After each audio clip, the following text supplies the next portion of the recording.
My name is Johnny Ray. I'm 39 years old. I live in North Georgia. I've lived here pretty much my whole life. I'm here to talk today about drones, both professional and consumer or slash prosumer, and their role in the film industry. Professional drones are more often used on big budget productions and are more heavy duty and a lot more expensive. Prosumer or consumer drones are much smaller, used by videographers for smaller budget productions or projects, and they're a lot less expensive than professional drones. However, these smaller drones still deliver a somewhat professional product to a certain degree. A professional drone used on a higher budget production is usually quite a bit larger than a prosumer drone. It will oftentimes have between 6 and 8 blades or propellers, so it can be more agile and more quick. The professional drone will be made of more durable material, and it will have a camera, and it will not have a camera affixed to the body of the drone.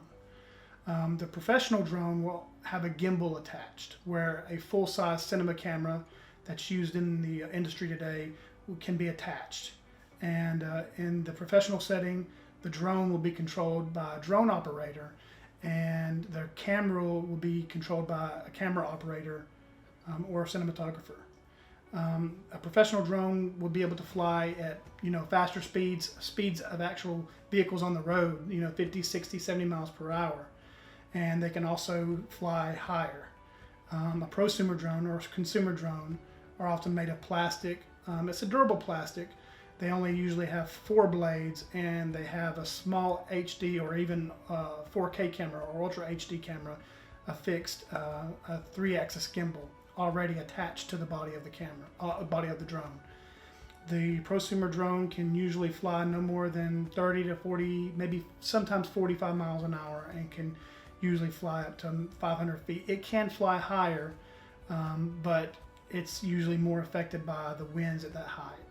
I've seen drones get carried away by winds that are up there at that height, greater than 500 feet. Drones were introduced into filmmaking as cheaper and safer alternatives for some helicopter shots or plane shots. Helicopters costed a lot to rent. Drones could pull off high and wide shots so long as they weren't too high, sweeping shots so long as they weren't out of the pilot's sight, because you have to keep the drone inside of the pilot, and pretty much not much else.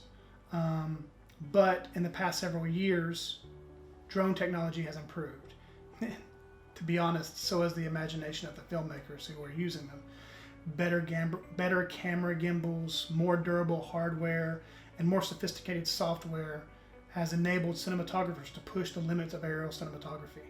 I've seen these professional drones take great establishing shots from high up above a city, and fly down, and while still filming, the drone operator will land in the hands of 2 people specified for that job, shut off the propellers, and the drone will be carried to a certain spot to film a certain shot that has been established by the cinematographer and the director. And then the drone operator will turn the props on again and take off, capturing another aerial shot. It really is amazing what these things can do. Drones now have quite a bit of tech packed into a small body. And flying a drone is quite easy to learn to do.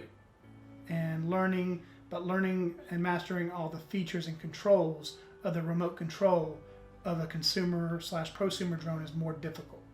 With professional drones, one person is like I said before, with professional drones, one person is flying the drone and one person is operating the gimbal and camera functions, possibly 2 people. With a prosumer drone like I fly, I have to worry about flying the drone, operating it going up and down and side to side and spinning around, and operate the gimbal and camera to get the shots that I need to get.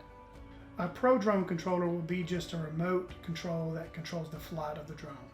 You have the controls that turn the drone on and off, the joystick that controls it going up and down, and another joystick that controls flying forwards and backwards.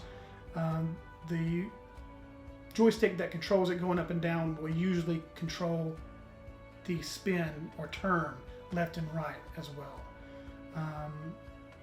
And a prosumer drone has controls that fly the drone and control it, but also controls the function of the gimbal and camera as well. You will normally have to connect a smartphone or a tablet to the remote control to be able to see what the camera sees. And you will also be able to control some functions of the camera like ISO, exposure, depth of field, and such as that. So you can imagine how well you have to be able to multitask to be able to fly a prosumer drone or consumer drone. Well, to fly it as a hobby, you really don't have to. You should register the drone, whether it's a professional drone or whether you're using it for professional purposes or recreational. You should always register it. But to have a license or certification to do it recreationally, no. Now, if you plan on using it in a professional setting to gain funds or income for using the drone, yes, you do have to have a certification.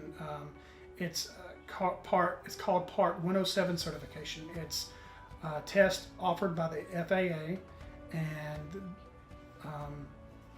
there are courses that you can take to prepare you to take the test, and will teach you everything you need to know to pass the test, because the tests are quite hard.